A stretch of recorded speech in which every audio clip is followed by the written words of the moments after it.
this. I've done one other live event through my Substack, and I'm really excited to start with Seth Maskett, who is a professor of political science at the University of Denver, and he also writes Tusk, which is another Substack that I really enjoy. He's sort of prolific in his output, in addition to teaching and preparing for a book launch, which we'll hear about.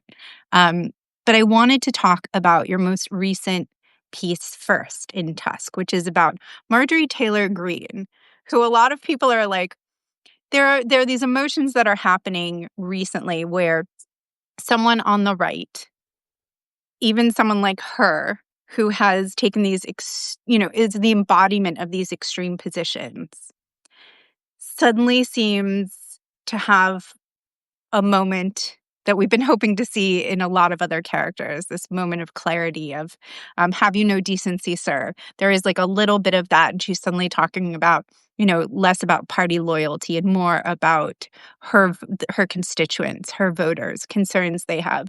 She sometimes sounds very reasonable, and that is hard to process, but also, of course, welcome. And so I wanted to talk to you about her and William Crystal. And you show how breaking with Trump can trigger like a cascade of new beliefs, right? So suddenly they break and they're able to absorb and talk about and act as rational characters.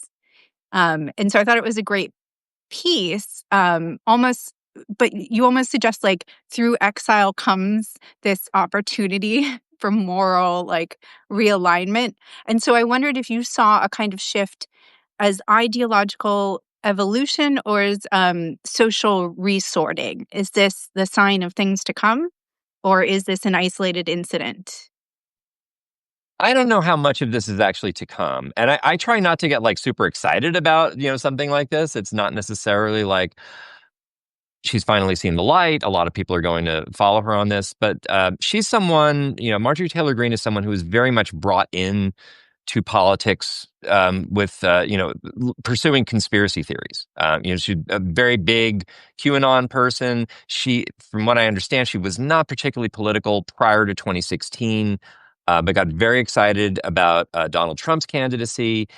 And that just sort of brought her into this world where like he was the one who was going to save us from all these ongoing conspiracies. And so like the Epstein files was a big break for her. Right? Like that was kind of a main motivating thing for her. And once she no longer saw Trump as the savior, but actually like potentially a very serious part of the problem there, that just leads to a number of other things. I mean, one thing that I think it leads her to maybe question a number of other things that she'd already believed about Trump and just not seeing the point of staying in anymore. But, another thing is that like she's sort of no longer welcome in the circles, right? Like, that just sort of causes a little bit of a break. One point I tried to emphasize in this piece is that when we talk about people's party or ideological journey, we tend to think of that in very individualistic terms. Like, I've been processing the world. This is why I was a Republican. And then I got new information. And so I changed my leaning. And it's not really like that. We're actually very social beings. We tend to be very networked in our communities. Our beliefs are very, reinforced by other people we interact with regularly. Sometimes they're challenged. But suddenly if we find ourselves on the outs with our regular social circles, we lose that reinforcement. It leaves us open to like finding new social circles, new political beliefs. And there's kind of this moment of flux when, a lot of things are suddenly on the table. So like, she's not like, she's a little bit on the outs with the group, and suddenly she sees, this government shutdown going on. And she knows, one of the consequences of the end of healthcare subsidies is that a lot of her constituents are, going to get hurt by it. And suddenly that's like, oh, wait, that's something I don't want. And, in a way that she probably wouldn't have if this had all gone down a few months ago. So we're talking about two sort of bodies that she's worried about, right? You talked about her constituents, which was what I initially said. But then you also reminded me that she has a totally different support group, which are these conspiracy theorists who think that that this is a breaking point for them. And this is so interesting to me because I don't have any regrets from testifying except that I didn't do something that would have been inappropriate for me to do, which is talk about Epstein. And Hmm. it felt appropriate at the time because it's not my wheelhouse. And I also had a lot to cover, and it was a hearing about JFK. And at the same time, what hypocrites. And they were going on about the most transparent president ever. Um, I think that it's hard to know why this. It's not about women, obviously, because there have been plenty of those. Right. What can you explain it to us? Can you break it down? Um, it's probably hard to, to totally get my mind around just why this one moment, except that um, for a lot of people sort of deep in this QAnon conspiracy world, one of the most central beliefs in that, going back to, really 2016, 2017, is this idea that somehow there is this secret network of pedophiles operating at the highest level in this country, and that they've been protected and by people in leadership in business, people in leadership in the government. That somehow back in the day Hillary Clinton was somehow involved, and that Barack Obama was protecting these people. And that has largely a big fixation on that is Jeffrey Epstein, who actually was, from what we all know, a major pedophile and actually running a ring for other pedophiles. And so, like, it suddenly sort of made this, brought this into flesh. Like, this was a real thing, and there really are powerful people who were tied with him and involved in this. So, like, this was a The big evidence animating came thing. after the Yeah. conspiracy, and they were like, "Oh, amazing." Yeah, like, oh my God, like, Yeah, this thing that we totally made up is actually real. yeah. And then, like, Trump actually helped fan the flames on this, right? A big part of his campaign was, well, first of all, like, his first administration actually locked up Epstein. Epstein died in prison on his watch. And but then, like, uncovering lots of conspiracies was actually part of his rationale for running in Mhm. 2024. He said he was going to blow the doors on the JFK assassination. He's talking about Amelia Earhart now, for God's sake. Ah, And I Epstein, would welcome that. I would sure, welcome break, that. yeah, let's. And Maybe build we the can. wall, the whole thing. Yes, yes. And Epstein was part of this. He's just like, I'm going to release all the files. And Pam Bondi said she was going to help with that. And then a few months into the administration, it's just like, actually changed my mind on this. Trust me, we'll take care of this. Don't worry. We don't need to actually release any files. And then more information is coming out that, okay, he's in the files repeatedly, and is probably a major participant in this. Okay, so, like, it's not just like prophecy being disproven or something like that. It's like prophecy being, your hero is actually part of the problem here. Okay, it's I Never happened before. it's Okay. I don't even Yeah. know what to liken that to in terms of the JFK conspiracy or something like that. But someone who was going to blow the doors on the whole conspiracy, turns out actually they're the one who killed JFK. Yeah. Like, that would be a problem, right? A lot of people would freak out. Yes. I mean, but it's still just amazing, like, this is the gun on Fifth Avenue. Who would have predicted it? Although it's still not. I mean, we'll see. We'll see. I think that there are, as a historian, I often remind people I'm not a political scientist, and I'm also not a genealogist, totally different thing. But there is the expectation office that often that I play the role of a political scientist. And I'm sure you've seen many historians who go on TV and they talk about the present even more than the past. And I know Well, that there's it's there's really no shortage of political scientists who act like historians too. So, this fair's is fair. true. Oh my Or goodness, or drives me or economists who crazy. act like both of us too. But whatever. Yeah. It's true, and then, there was a survey that political scientists did, last fall, and they, ranked presidents, and everyone was like, "Well, the C-SPAN presidential ranking by presidential historians," like, "No, those were political scientists, and they actually used the most unscientific method I've ever seen. I want no business with this, so stop, besmirching our names." But it is interesting because at this moment genuinely feels very different to me. And so I'll say, like, Trump is not that unprecedented. There's always been bigotry in the office. There are a lot of things that we have to acknowledge that not acknowledging and not having accountability got us here. But pushing all that aside, I wonder if you feel the same way, like the old comparisons don't hold. Um, and if to you, because you study the present, but also the recent past, compared to the 18th century, to Mhm. you, does it feel like we are really in new territory here? I mean, this is, are we talking just sort of overall? Like, Yeah, yeah. big picture. This is something I've been honestly struggling a lot with. And I tend to talk to reporters on the same topic. I struggle with how to teach this in my classes.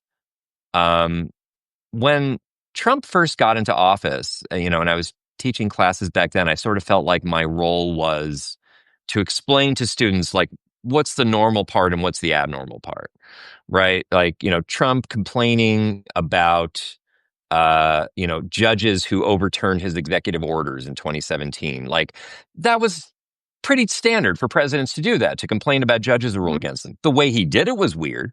Going on Twitter and attacking them personally, things like that was not normal, but like the overall process wasn't that atypical.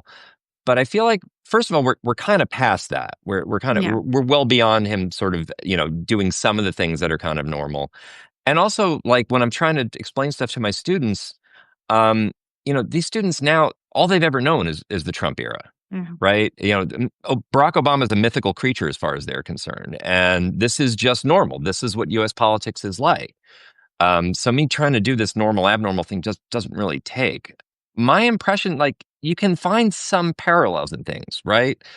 Like, we are freaking out about the use of the military in patrolling people in cities and grabbing people out of their homes and things like that. Well, to some extent, yeah, FDR did that in World War II to Japanese Americans. That mercifully ended at some point, but not without affecting hundreds of thousands of people's lives very Yeah. directly. Um, In ways that they would and never recover from. I think it's always right, really important to say that with yeah, internment, with McCarthyism, there was no making it right. There couldn't yeah, be. exactly. And when we talk about things like, him deploying soldiers or deploying the National Guard into states and cities against the will of the governor, against the will of the mayor, that hasn't happened zero times in the past. A lot of that, yeah, I think, most of the more recent stuff was during the civil rights era, like, LBJ federalizing the Alabama National Guard to help the Selma marchers. Um, I think it's important to sort of recognize, like, the context, the values behind these deployments. Mhm. When that was done in the civil rights era, it was generally in the name of greater democracy, in the name of, allowing people to vote who generally hadn't been allowed to vote. Whereas we're kind of going in the opposite direction with things And it was to today. reinforce Yeah. legislation that had been passed by Congress Right. versus this is not that. This is This is, this is just yeah. more executive overreach, right? Do we Right.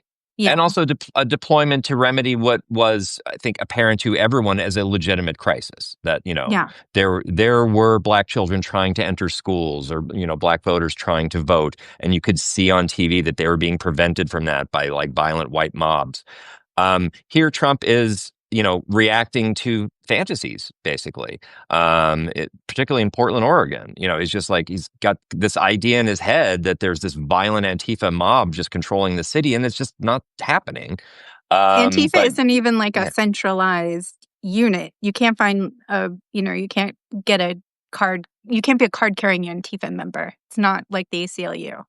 yeah, no, I've been thinking, someone should really interview the director of Antifa, or maybe get a look at their organizational flow chart. These aren't It things. doesn't They don't exist. exist. Yeah.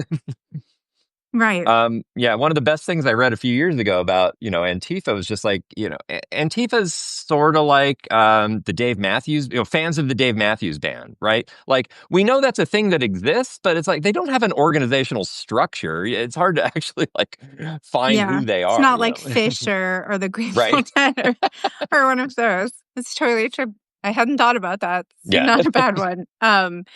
So vanishing basics. Like, why can't this is I said that we disagreed on something. So Seth and I, his background, we've talked before off camera, and I really value what he thinks, and we mostly agree, as you can tell, on a lot of things. but we disagree on something which is very mild. And it is that I just feel like there's a lot of low-hanging fruit that the Democrats are missing. And the most obvious is money, right? Trump is all about, he claims to be conserving money, reducing the deficit, government waste. He's putting an end to it. And what I am just absolutely shocked about is we don't have a running tally of how much he's spending and how much more it is, even estimates, because it seems to me to be far more in every direction. But also that there are kitchen basics, like kitchen table basic economics that have almost always worked, that have been real basic vocabulary. And I don't see that happening from Democrats at all. We have a lot of like political speak, things that don't appeal to people or really reflect their lives. But you don't necessarily think that that makes a huge difference right now. And I'm wondering, you know, if you think that'll change, and what will bring that about. And then this also comes, I should say, I always wanted to, I told you I wanted to talk about this for a while, but then the thing that really makes this urgent for me now is Andrew Ross Sorkin, I think is his name. It's so close to Aaron Sorkin. It's just a And little bit. he is a financial reporter. He has a new book out about 1929, and there's this clip I keep singing on socials with Leslie Stahl, and in the wake of rest in peace Diane Keaton, I was suddenly like, Leslie Stahl, don't take them all from my youth, and this is good. I mean, it's sort of, you know what I mean, and it's one of the things that he keeps saying is, she asks, "Are we going to have a crash?" And he says, "Yes, we're going to have a crash like 1929." And I think that's a little bit like, when people ask me if we're going to have another civil war, maybe, but it's not going to look anything like what Right. the Civil War looked like. And so, like, I don't think if we have a crash, we're going to see people walking around with like bindles, hobos, and getting off trains. And so, do you, which is a lot of questions, generally speaking, about the economy. And I'm wondering where you stand with all that. Oh man, so you covered a lot there. I did. You can So pick any of them. yeah. Well, on the first thing you brought up about the just sort of the lack of like kitchen table spending discussion.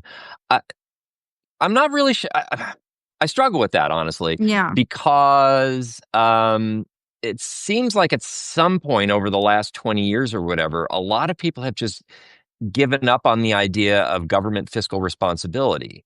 Like, it used to be a big thing. The out party would always accuse the in party of spending irresponsibly and not being concerned about the deficit. And, the debt was going to wipe us out. Our grandchildren were going to have massive taxes on them to pay for our mistakes today, yada, yada. And at some point, I don't know if maybe it was, Dick Cheney just saying, well, actually, deficits don't matter. Obama focusing on to some extent, but also, I think sort of getting spanked a little bit for focusing on austerity during the Great Recession.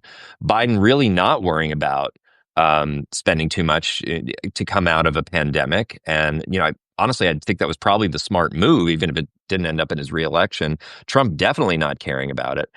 And I think you have a handful of, these so-called deficit hawks, mostly on the Republican side in Congress, who are mainly concerned when Democrats are spending money, or mainly concerned when the government is spending money on things they don't like. Like they never seem to worry about, the fact that we have like 12 aircraft carrier groups out there or anything like that. But there's a little bit of that rhetoric out there that where they try and liken a government to a business or to a family and say, if you spend too much, it's not sustainable. That rhetoric always annoyed the hell out of me just because, it's not true. But if people do respond to that, if that does make some voters upset, then, that maybe I agree with you, maybe Democrats should be employing that. The fact that they're not employing that language right now suggests, first of all, Democrats poll test the hell out of everything. So my guess is at least on their side, there probably isn't a ton of interest in it. Democrats are, going into this government shutdown, are talking a lot about like what people pay for healthcare. Like that's a kitchen table thing that people care about. People definitely notice when suddenly their health premiums are going up, and they suddenly can't afford things that they needed. Um, so, in many ways, that's a more immediate thing than just saying my grandchildren will have to pay more in federal taxes. Yeah. Um, but so that's kind of language hasn't phased out completely. In some ways, I kind of don't miss it. But but to get at your other point about like, yeah, people are convinced we're coming to a crash. I feel like critics of any president, always think we're about to have a massive crash, right? We're always about to have a 1929 style crash. I heard a lot of Democrats saying that was coming in Trump's first administration, and it really didn't. The We economy couldn't have actually, predicted what came. no, my God, no. We had Yeah. 3 years of pretty solid growth, and then 2020 was the most chaotic economy you can imagine, where we had like the Reagan boom and the Great Depression all within a few weeks of each other. Mhm. And then on average, things were like, eh. Uh, and right now, we're in this really weird state where like the ingredients for a recession are kind of there, right? You have growing prices, you have manufacturers pulling back on a lot of things. At the same time, you have businesses investing like crazy in AI, which, I try to set aside my partisanship on that and think like we're probably heading for some massive crash on AI, but at the same time, Yes. I also want that to happen. Me too. Um, I want that bubble to burst in some Mhm. ways. But and tariffs are causing a lot of economic problems, but they're also bringing a lot of money into the treasury in a weird way. Oh, really? Um, I just know that I'm not yeah. getting presents from my brother who lives in Holland anymore, and I don't like that. No. Okay, that's an issue. Yes. Yes. I agree with you. And if it's going to ramp up like IKEA furniture prices, I'm not for this, but yeah. Okay, so that's really interesting. And then another thing that I think is fascinating about your work and overall what you study is you study sort of the structure of parties, and that's something that's really interesting. I hear a lot. I study them retroactively, and so I, Mm. the Whig Party. If anyone ever wants to talk about it, I'm always excited about it. I think it's hard to imagine that we do see political parties. We see, for example, in Grover Cleveland, a reaction to him was that then the Democrats didn't do quite as well for a while. So this party could not fare well after Trump, and the Democrats are going through their own crisis. I do tend to think of them as ideological at certain points in history. And of course, George Washington, one of my subjects, was incredibly concerned about them. And he's the only president to never claim one, even though he was like very, very obviously a Federalist. And part of Mhm. the reason Hamilton and Jefferson fought so much was that he kept siding with Hamilton on most things because they agreed fundamentally about the same things we think about today, the size of government, the role of government. But and I think he did a lot of damage there. But I think that his warning and his farewell address to his friends, to what he called Americans, um, is we've heard more about it than I ever thought we would. I've talked about it more than I ever thought I would, but it is really interesting to think about that he was afraid that political parties would care about nothing but maintaining power, and that what that would lead to is a despot very, very quickly. And then he had some of these like excised lines that I found over the last Really? President's Day. Oh, it was so much fun. I realized I hadn't in Slate. God, God bless them. They let me publish it under, I think, that title. And it was so much fun because I hadn't looked at drafts in a long time. And I looked at them and I looked at specifically at what had been cut. And there were parts of it that he was very concerned about a class that I hadn't noticed before, which basically described the oligarchs, the technocrats that are we saw on the stage at the inauguration, that he was worried about them because they don't have any ties to government. They haven't been a part of society in the way that people like Washington were. They had been in assemblies before when we were, they were colonists. And so he was concerned about people who were just about money Mm. and they got a seat at the table and they were going to maximize it. So very sort of anticipating almost the USSR and just Okay. selling things off. And that he cut. Yes. And so it's fascinating to me, but I digress. So my point is, what if any evolution are we seeing in political parties other than sort of the normal ebb and flow and sort of the changing of characters? Obviously, the Republican Party is not really the party of Reagan anymore. Um, so, do you actually think that we're seeing a change that is that dramatic, or is this something that has been happening, since for some time? I read Contract with America when I was in elementary school, so this doesn't seem that out of character for the Republican Party to me. The Democrats are certainly flailing. What do you think? Man. Yeah, so this is a thing I struggle with in my new book. I've got this book coming out next spring called Elephants in the Room. And it's Good title. about, thank you. It's about sort of where the Republican Party is today. The main event it focuses on is the nomination of Donald Trump in 2024 and how we got to that point. But I also spend some time sort of saying, like, here's how we got to that. Like, here's what happened over the previous 30 years, basically. And you do see this rise of this populist right within the Republican Party. And what started as kind of this like, fringe movement under Pat Buchanan in the early 1990s. That was, it was very small, annoying faction within the Republican Party, and leaders saw that, okay, there's some energy there and we have to take it seriously, but it's not going to run us anytime soon. But that just slowly built over the years. So, like an It's AOC, attitude. kind of the squad influence, like it's there, but they're not defining us. We're recognizing Right. it's a thing. Right. But it was Yeah. growing over time, thanks to Rush Limbaugh, thanks to Newt Gingrich, uh, Sarah Palin, the Tea Party movement, that sort of that version of things that like severely just distrust any sort of elites, even their own party's leaders, that, is vehemently against immigration, and that's just sort of rising. And by the time, Donald Trump is running, he kind of kicks that group into majority position within the party. And so that old sort of Reagan Bush, um, faction that used to run things for decades is on the outs right now. I think they're still there, but they realize they don't have a whole lot of power. So that's been, as far as I can tell, that's been a huge transformation at least in the Republican Party, and that largely occurred before Trump even got there. Um, on the Democratic side, I think you see a somewhat similar thing going on, but it has not taken over the party yet. You can see it coming out of Occupy Wall Street movement, Bernie Sanders' first run for office, the 2018 midterms when you had the rise of the squad and AOC. That was, the 2018 the progressive insurgency on the Democratic side. It actually wasn't all that successful. Most Democratic incumbents survived that. AOC was actually a very rare success story. Um, but you do see this sort of liberal populism version on the rise there, and it wouldn't shock me if next year was a big moment for that wing.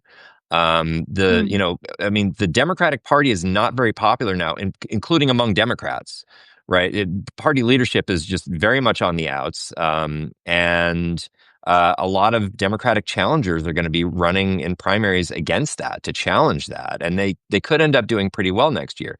So we might be getting into a situation where we're going to have like essentially a two-party system with these populist parties who see any sort of compromise as anathema. And that doesn't bode well for a democratic political system. It would at least be two parties playing roughly on the same playing field, which I don't think you have right now. But it's not necessarily a very productive vision of the future there. No, it's not a productive vision. And it's also it's so interesting when you think about disappointment towards the Republican Party and the Democrats, and something that I haven't really seen in the past, in history, is that I feel like there's obviously a double standard, right? Because there's so much cynicism towards the office, towards Congress, and I certainly have quite a bit of it. Um, but there's a different way in which it's accepted. The Republicans don't apologize. They are, rule in motion, power in motion. They keep pushing, they keep going forward. There's no accountability, but they never pretended there would be. Whereas the Democrats pretend that there will be, and but it's like pulling teeth to get to an apology. So by the time, which is, everyone's favorite way to get an apology. And so by the time they get there, it just seems like you said you were better and you weren't. Whether it's Clinton, who became the Rhodes Scholar on the stand, where he's quibbling with sort of turns of phrases. Then you have Biden, and what seemed like a lot of people covering up something. People are not there's more ire towards the Democrats when something like this happens than the Republicans. And I wonder if I'm right in that contention, and if you can explain it to me. I mean, I think there is some of that going on. This is an area where I struggle to distinguish between Donald Trump specifically and the Yeah, Republicans more generally. fair. Um, with Trump particularly, like, not only does he not apologize, right? He's just not worried about the country as a country, right? In the same way that I think most Democrats are. He just doesn't acknowledge it. He doesn't like the rule of law is just not a thing to him. Right. As far as he's concerned, the I don't even think presidency. he doesn't seem to be very aware of what's going on. Someone asked about habeas corpus. He's like, "What's that?" Yeah, no, he said, "Who's that?" Right. Yeah, Yeah, that was actually a hilarious answer, except terrifying. which is But often how you yeah, describe yeah, him. yeah. But like with him, he seems to perceive, the presidency, the White House, the federal government. It's a set of institutions. It's a set of tools to be used by whoever is in power, Mhm. and you use them against the other people. And when someone is using those against you, it's unfair. So you try and get into power so you can use it against them. And as far as he's concerned, he's just doing the things that he saw Barack Obama and Joe Biden doing to him and his people. So he's just going to do them back. And whereas Democratic leaders tend to view the government as an actual thing, like the rule of Yeah. law is a thing that we owe some allegiance to. And, whether we like it or not, it's the system we've agreed to live by. And so they're not just going to go into full attack mode on anything like that. The example I always come back to, I don't know if this is one of my favorite politics movies, is Gangs of New York. I don't know where you stand Yeah. on that film. I know political scientists and historians might perceive it differently, but The only um, one I really hate is JFK. I will if I ever see oh, Oliver Stone, he's lucky we were in the same congressional hearing. okay, we need to talk about that movie Yeah. because that movie is like, I don't know. It's so well made and so insane at the same time. Like, but Gangs of New York, like the main, villain is, Bill the Butcher, played by Daniel Day-Lewis. And there's Mhm. this one point where he is telling a police officer, "I need you to go out and arrest or kill the person I don't like." And the police officer is like, "Well, okay, but my first allegiance is to the law, right? I have to follow the law." And he's just like, "What are you saying?" I haven't, I know, like, it was Yeah. played as a joke, but like he literally had no idea what the guy was saying. He's just Yeah. saying, that way lies damnation. Don't think that this is something separate than just, doing whatever the person in power says. So that's an area where I think you see Donald Trump can be more brazen about it because he just doesn't even believe that the Constitution is something we owe allegiance to. Right. So he just kind of randomly violates things, and if he gets massive pushback, he sometimes pulls back, and if not, he doesn't. Stationing troops in people's cities who he doesn't like. If he gets like wild pushback against it, he'll stop. But until then, he's just like, well, this is the thing I can do. I don't see why I wouldn't do it. If anything, it Yeah. helps him dominate the headlines, which is all he ever wants. And if he keeps people moving, if he keeps them running from thing to thing, it's a really effective way to Donald Trump. Yeah. Yes, and that's related to the story. Is that, as he says, he flooded the zone with scandals, right? There's Yes. I try to tell my students about the year 1998 when there was exactly one scandal There was going one on. scandal. Yes. It was one scandal for the entire year, and it was the lead story in every newspaper every day for a year. And it was hard to, find out about other things. But whereas today we have like three or four scandals a day. Um, and so, if it's not like a situation where like Obama or Biden like appoints someone who says something nasty in the press and then they're under pressure to make that person resign. Um, Trump has that situation, but then he's got 30 or 40 more things going on before lunch that day. It's really hard for the media to focus on any one story. Um, yeah. Yes. It's hard, and they also spend a lot of time on stories I don't think they should. I have to admit that when Yes. I was recently talking, I try to pick and choose really wisely now about what I'll go on TV to talk about. And one of the things that I did talk about, but only once, because I think, oh, this is maybe a way to influence some people come from this side, was the Nobel Prize, and I talked about sort of what it rewards and that why it wouldn't work. But I mean, even the idea of it, this was all self-made. The speculation was self-made. He was talking about it a ton. That they were even taking that seriously was a moment that seemed like, why? There's so much Yeah. else going on. And I think this goes back to, I do want to, if you guys have any questions, let me know. We're going to go on for just almost 5 to 10 minutes longer. Um, there was something about, that the Democrats did so much in 2020 and they don't get credit for it. And I think that's very true. Going back to the economy is usually better under Democrats. They don't get credit for it. They also don't talk about it correctly. In my opinion, they don't talk about things. And maybe they don't think it works because they are polling like fiends, as you said. And maybe it's one of these things where the argument you think should work in court is not the argument that they make. It's not the right thing. It's not what seems like basic decency to the rest of us. And I think that's very true. And sometimes we do see this happening. There was, the footage of, we have the leaders of, it's like World War II, but the opposite factions all going together. We saw Putin with, with the leaders of China. And I just was sitting there thinking, my goodness, for all you'll say about Biden and Trump presidents in much the same manner in which he's deputizing and really empowering people who were in charge of different entities, and he really doesn't know what's going on, whether it's because he can't or he won't.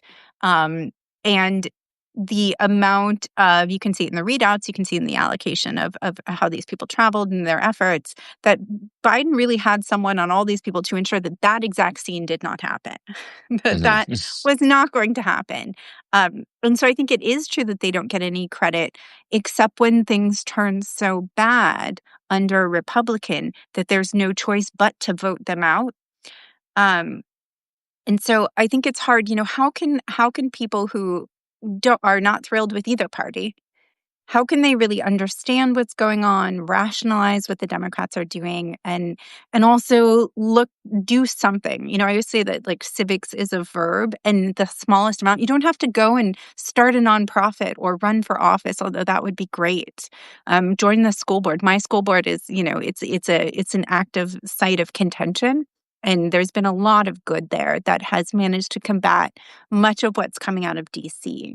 So what do you think people can do, and how can they sort of individually make a difference and also put some pressure? It's, we always say, call your congressperson, like call Mhm. this, do that. Does it matter? What, give us some, since it's not coming, there's no centralized advice. Tell us what to do. I mean, man, okay, there's a couple of different dimensions in what you just asked about. I want to briefly touch on. And one is that like we have generally had this idea, and I certainly have had this idea that there's some accountability built into the political system, right?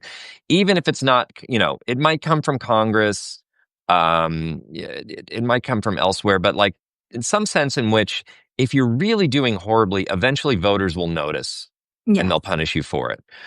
And if you do things that are actually helpful for voters, they will eventually notice that and reward you for it. And that's particularly like for people who generally don't belong to a party, people who kind of in the middle, who don't pay close attention to politics. They do notice things like whether they're making more money this year than they did last year, or whether it's easier or harder to get health care, or Hmm. whether we're at war or not. Just kind of, or whether the world seems chaotic or more stable. They do notice things like that. And I have generally, offered the advice and made the argument over the years that product is more important than salesmanship in politics. That if Oh, the economy is growing, we're at peace, president's relatively moderate, voters tend to reward that. And I think if you look at like elections in the 20th century, you could make a case for that. so Um, if the debate hadn't happened, if what if, if a candidate hadn't entered so late, if the candidate had been decided, in the normal fashion that people were accustomed to, then you think that a second term would have been more likely, or is this again a situation in which it's Donald Trump, we can't apply these norms? well, I think what my prior would have been was that Biden, like his first few years in office, I'm probably going to be the last Biden defender in this world, but like he was a very productive president. He actually Yeah. got a lot of stuff done that a lot of other Democratic presidents could not have built, based partially on his alliances that he's built in Congress over the years. He's actually very good at that. And he built this actually very functional coalition with progressives in his party, with black leaders, with feminist leaders, and others, and got a lot done in terms of like COVID relief and the Inflation Reduction Act and expansions in environmental investments, and made a lot of like job investments, not just in like Democratic controlled states, but also outside his coalition. These are things that theoretically would have helped move things, if there was any sort of accountability system, would have moved things in the Democratic direction. And instead, throughout most of his term, it never looked like he was about to win re-election. In fact, re-election was looking like a long shot at best, even before the debate happened. Even before 2024 happened. So, that idea that, there would be, a product that would just sort of sell itself didn't really happen. Now, I would agree with you. I don't think Democrats did a very good job selling that product anyway. And there were probably things they could have done better, but you'd think that like things actually improving from where they were in people's lives from 2020, combined with the fact that his opponent left office in disgrace amidst violence, amidst crime, and had just been An convicted of 34 insurrection. felonies, Yeah. you'd think there'd be some, that would matter to voters, and it apparently kind of didn't, or if anything, it mattered in the other direction. So yeah, that's jarring. But I want to try and pivot back to your question about like what can people do. Um, it's easy to feel like we have no voice. It's easy to feel like things are just wildly out of control. Um, One example I would point to is, when Trump kind of went on this massive tear on tariffs back last spring, and was just sort of announcing, okay, every country is going to have 30-40% tariffs on it. He got a lot of pushback on that, not just by average voters, like from like business leaders and people like that. And he pulled back. And also helped that like the stock market tanked. Like, he got actually scared. And he was going to lose massive amounts of supports on that. He pulled back. When his FCC, tried to like, bully Jimmy Kimmel off the air. Yeah. And Disney's consumers responded by like, ending their Disney Plus subscription thing. Like more than 1 million people apparently did that. Disney responded to that, and Hmm. and like so there actually is. It takes a lot. It's not going to be one phone call that does it. But there are some pressures that voters, that consumers can actually apply, and People say, yeah, write your congressman, whatever. Um, do make the phone calls if you're concerned Yeah. about the way things are going. And, But use it's your good wallet. to, That is, we are a capitalist country. It is a way to do it. It's a the very wallet effective way to do it. matters. Yeah. Um, and being a squeaky wheel matters. It's one thing to email your member of Congress, your senator. It's another to call their office. You'll probably get a staffer. That's fine. If you get a voicemail, call back again till you get a staffer and tell them the way you feel.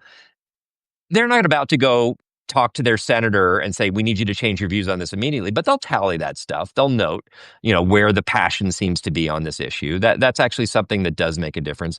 Protests seem to matter somewhat to the point that like the administration seems to be scared of them. They're And un-American. yes, Dissent, which is in all the founders' letters, and that it's a form of patriotism. And in fact, one could describe the revolution as one big dissent. yes, un-American. Yeah, It's un-American. yeah, Yeah. yeah. Okay, so there are a lot of, yes, consumerism is the biggest influence that we can have now. There was chat in there about misinformation, that is it's certainly a great threat to our time. And I'll ask one final question that I'm really curious about Mm, is I have been certainly always tuning, but not with incredible frequency because I want to still. It's sort of like when I write a biography, like I'm with Kennedy with the next one. It's only until 1957, and so I'm like, I don't know what happens after. Obviously, I know what happens after. But I really do try to hew as closely as possible to what I'm studying, and it's different. I'm looking at the past. Um, but I'm curious, I do peek over at my colleagues in fascism studies and look at what they're talking about and what they're studying. And I'm wondering, you are an American political scientist in the way that I am an American mm. historian, which is different than people who study other countries. If you were to be a political scientist who studied fascism, for example, rather than political parties in America. So, how much, though, are you looking at that, or are you really focused on what you understand to be true from your own expertise? How much are you really peeking left and right? Yeah, I mean, over the past 10 years, I'm definitely paying more attention to experiences of other countries, experiences of other democracies than I used to. And that's, I think, been a long-standing blindness for a lot of, people who focus on American politics. Within political science, we call people like me Americanists. Um, and others make fun of us for, having exactly one case. And Right. It's fair, it's considered like, oh, it's it's quaint. It's the same for history. Like, it's so cute. It's like yeah. this big. It's a big case, right? Yeah. But it is one case. And sometimes I study state politics. So like, okay, I get 50. But um, yeah, and I think I'm pretty sure political scientist Brendan Nyan, I think coined the phrase, what would you say if you saw this in another country? And, Yeah. like where the recently ousted leader is organizing a violent demonstration against the Capitol to prevent the installation of his successor. Like, we've seen that in other countries. We And, have. we don't have to say like, oh, this sort of thing never happens in a functional democracy. Or first of all, it's happened in other places. Right. It is a slide toward authoritarianism.